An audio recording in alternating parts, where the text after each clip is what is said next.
At the most recent annual meeting of the American Association for the Advancement of Science, some data was presented about the views and opinions that Americans hold about science and scientists and the role that science plays in larger society.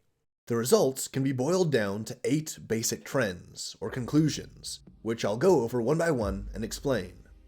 So all of these data were generated from 5 surveys of over 3,600 American citizens, and the research was conducted by the respected, nonpartisan Pew Research Center.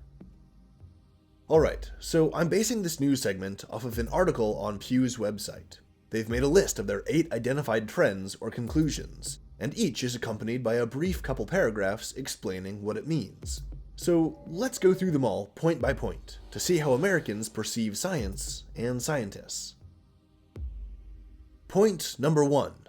Some of the public divides on science issues are aligned with partisanship, but many issues are not. So consider climate change and vaccines. Climate change is an issue where the public divide is tightly linked to political partisanship.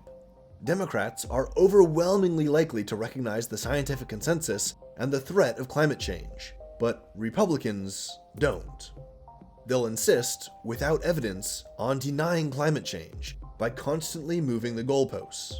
First, they denied climate change even existed, and then they accepted it, but they said that it wasn't caused by humans. And now they're saying that, okay, humans cause it, but it's not as bad as the scientists say, and it certainly doesn't require all of this regulation and carbon tax and stuff.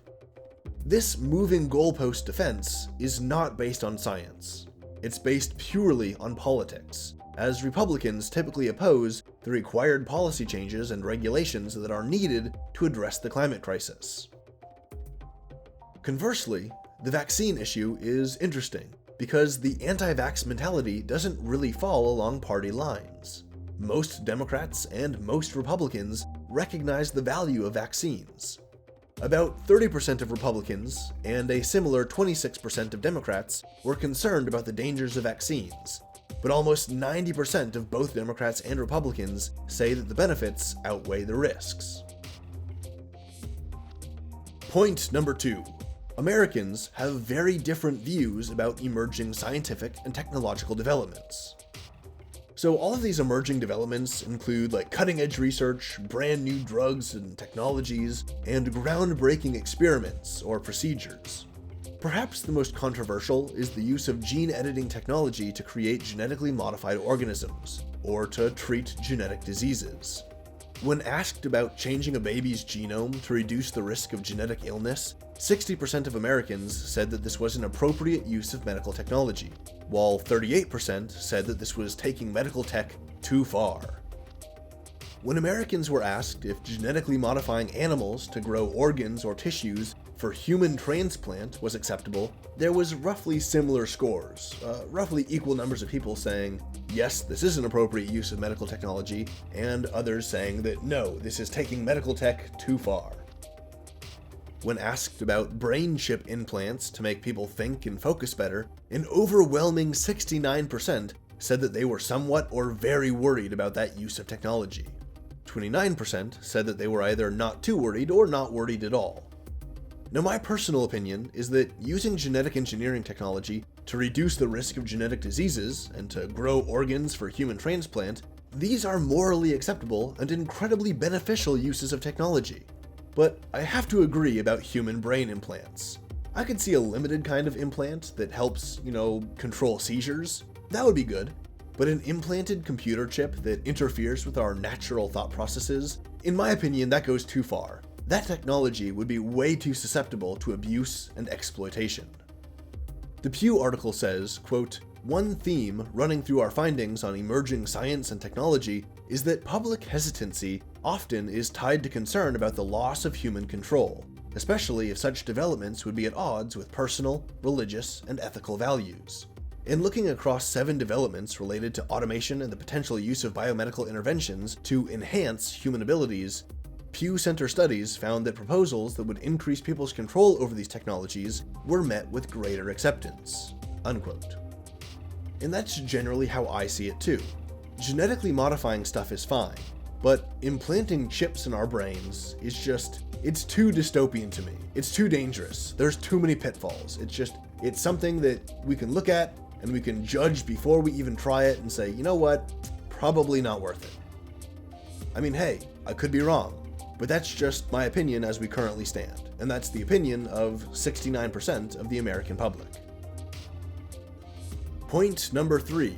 Most Americans see science as providing net benefits for society. Now this point is really refreshing, because sometimes it seems like science is so often demonized. It's good to know that most Americans, about 73%, say that science has had a mostly positive effect on society. 82% expect future scientific developments to continue to provide benefits for society. And I kind of have to wonder who the 18% are who think that science won't provide any more benefits into the future. I mean, surely, as our scientific understanding of the world improves, we'll only produce better technologies and better medicines. But I guess this isn't obvious to everyone. The biggest differences were seen when respondents were grouped according to their level of scientific knowledge, or their education. Among those with the highest science knowledge, 89% thought that science has had a mostly positive impact on society, and only 1% of the most highly educated strata in the country think that science has had a mostly negative impact. Now compare these results to the people who have the lowest scientific knowledge or the lowest scientific education. Only 54% of them, just a little over half, thought that science has a mostly positive impact, and 9%, almost a tenth of them, thought that it had a negative impact. This is an unfortunate but unsurprising result. Those who understand science the least are also the least likely to understand how science affects their life. Also, they may not understand the difference between a scientific and a political impact. I think that GMO foods are a good example of this. GMO foods themselves are safe, and the technology has allowed us to make sturdier foodstuffs that are less susceptible to spoilage or disease. Unfortunately, the big companies that create these GMOs, like Monsanto, have really ugly reputations because of their aggressive and often very unethical business practices. To those who don't know much about the science, it's all too easy to conflate the unethical business practices with the science itself. This is a really frustrating problem because the science itself is good, and if it's put to good use, it can really help people and it can save lives. But its public image is tainted by politics. Some people have the nuance to recognize the difference between the science and the politics, like those with a high level of scientific education, but unfortunately, a lot of people don't. Point number 4. Americans generally have confidence that scientists will act in the public interest, and this confidence has increased in recent years. So this is a really cool finding. In 2016, 21% of Americans reported a great deal of confidence in scientists to act in the public interest. As of 2019, so 3 years later, that number has increased to 35%, which is a huge increase in just 3 years. That's really cool, and it goes to show that Americans are putting more trust in scientists and recognizing that scientists are generally out to help society. The Pew polls also found that 51%, so just barely more than half Americans, have a fair amount of confidence in scientists. That's better than it could be, but it's not as good as it could be either. But ultimately, it paints a pretty good picture because it shows that in 2019, 86% of Americans, so the vast majority of us, either have a great amount or a fair amount of confidence in scientists to act in the public interest. So that's really good. But what's unfortunate is that 13% of Americans have not too much or no confidence in scientists to act in the public interest. Now this might sound really bad, but it's not that terrible when compared to public confidence in the news media or in Congress. On that note, only 9% of Americans have a lot of confidence in the media to act in the public interest, and only 4% think that elected officials will act in the public interest. That's a damning testament to our democracy, when less than 1 out of every 20 people has confidence in elected officials to actually do their job and work in the interests of the public. But again, the bright side is that despite rapidly dropping confidence in our institutions, people are gaining much more confidence in scientific institutions. It seems that in an age of madness, we are looking for islands of stability and reason, and science is the best place to find that. Point number 5. Americans have different opinions over the role and value of scientific experts in policy matters. So the question that Pew asked was whether scientists should take an active role in policy debates, or whether they should just focus on establishing sound scientific facts and not participate in policy debates. The results showed that 60% of Americans think that scientists should take an active role in policy debate, including 73% of Democrats and Democrat-leaning independents, and 43% of Republicans and Republican-leaning independents. More than half of Democrats, but only a third of Republicans, think that scientific experts make better science-related policy decisions than other people, and about 48% of all US adults think that scientists' policy decisions are no better or worse than other people. And sadly, and kind of confusingly, 7% of Americans think that scientists make worse policy decisions on science-related issues than other people, which, frankly, doesn't even make any sense. This 7% of Americans seems to think that for any given area of knowledge, like meteorology or evolution, the experts are worse at applying their knowledge than regular people. And this is such a weird conclusion because expert knowledge makes people an expert. They know what's going on. And regular people who aren't experts in a particular field don't have that expert knowledge and they don't know what's going on. This is one of the most frustrating things that I've personally noticed when I talk with my fellow Americans. So you have people who are more scientifically literate and who have a greater philosophical appreciation for science, and these people tend to recognize that experts are clearly able to make better decisions about their field of expertise. And because they're experts with all of that expert knowledge, their input is critical for policy debates. Whenever I talk to people about this, and they argue the alternative, that scientists should just stay quiet and focus on generating good data, what they really mean is that they want the scientists to just stay quiet. They don't want the experts involved in policy debates, because they don't like what the experts have to say. And honestly, they don't really care about good data either, because all the experts are doing is presenting that good data. When people have a political, ideological, and/or religious bias against science and against experts, they won't recognize good data for what it is. Instead, they tend to think that good data is whatever agrees with their preconceived notions. This is, without a doubt, one of the most frustrating things to deal with when I have a discussion on science and public policy with some of my less educated fellow Americans. And this might have something to do with point number 6, which found that American scientific literacy, and to a lesser degree their political affiliation, influenced their perception of the validity of the scientific method. Alright, so this is an area that I see people get very confused about. The scientific method is not an ideology or a belief. The scientific method is an analytical tool. It's a structured method for investigating reality. The scientific method is a rigorous process of skeptical analysis that involves experimentation, data collection, discussion, and peer review. Peer review is a particularly critical part of the scientific process, because if a researcher is biased, or they made a mistake, or they used bad data collection techniques, or they just outright fabricated their data, that misuse, that abuse of the scientific method can be identified and the data thrown out. Peer review is a self-correcting mechanism unique to the scientific method, which allows us to make accurate conclusions about reality. The Pew Research polling found that out of all US adults, 63% say that the scientific method generally produces accurate conclusions, and 35% say the scientific method can be used to produce any conclusion the researcher wants.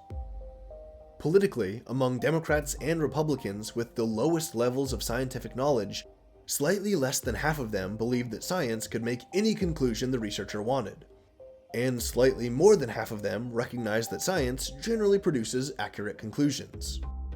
We can also see that scientific education improves all Americans' respect for science.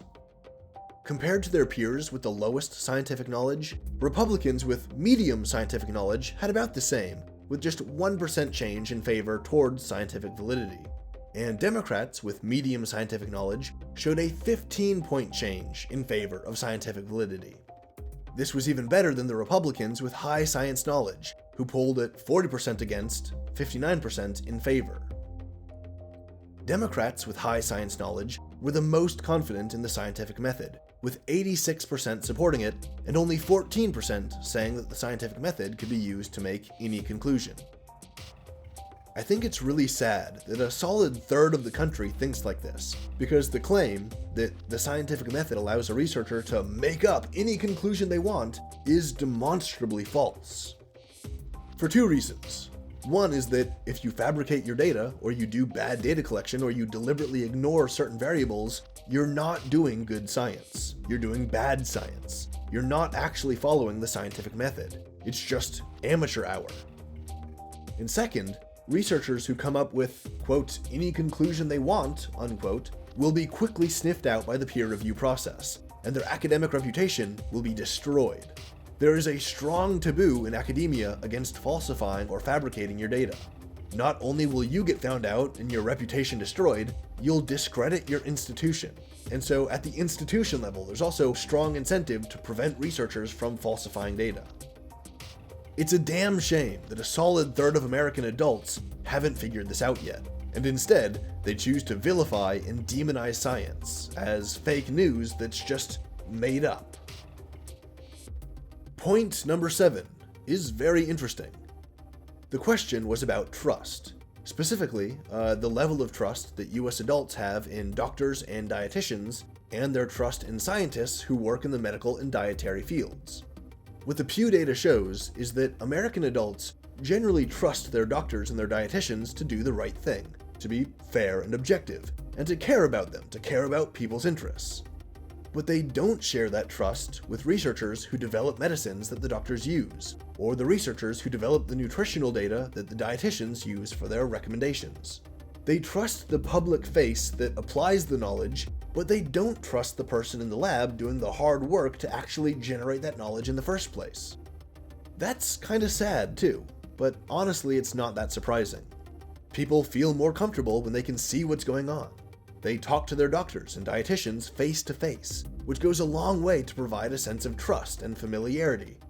But science so often occurs behind closed doors, and the raw meaning behind a scientific dataset is often obfuscated by complex technical jargon. In the Pew Research article, it says, quote, "This data shows clearly that when it comes to questions of transparency and accountability, most in the general public are attuned to the potential for self-serving interests to skew science findings and recommendations. These findings echo calls for increased transparency and accountability across many sectors and industries today." This makes a clean transition to point number 8. US adults say that the best way to increase trust in science is to make the data openly available and the research more transparent. To again quote the Pew Research article, quote, "A 57% majority of Americans say they trust scientific research findings more when the data is openly available to the public. And about half of the US public, 52%, say that they were more likely to trust research that has been independently reviewed." The question of who funds the research is also consequential for how people think about scientific research. A 58% majority say that they have a lower trust when research is funded by an industry group. By comparison, about half of Americans, 48%, say government funding for research has no particular effect on how much they trust the findings. 28% say this decreases their trust, and 23% say it increases their trust. Unquote. These last data points are eye-opening. My interpretation is that while many Americans are initially distrustful of scientists, they are open to change, and they're more than willing to support science when the research methodology and the data is open and available.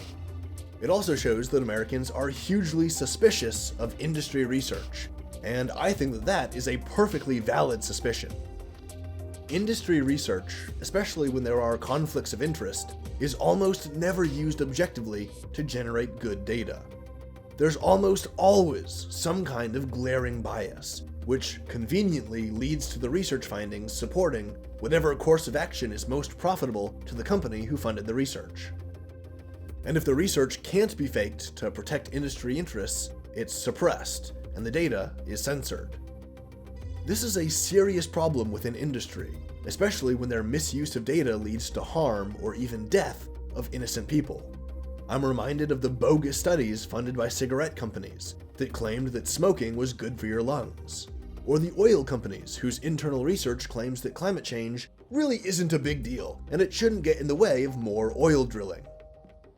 It's this kind of disgusting, blatant dishonesty and corruption that I think hurts science more than anything. And this is also the area where scientific research would really benefit from more openness and transparency.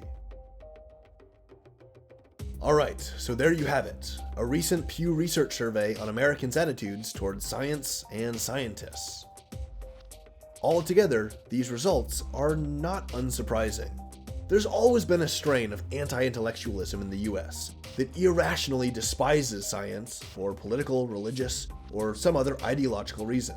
But it's really satisfying and almost inspirational to see things moving in the other direction, to see people becoming more confident in science and scientific institutions. I think this is part of a larger trend that has both technological and cultural components. The technological component includes the internet and the spread of information.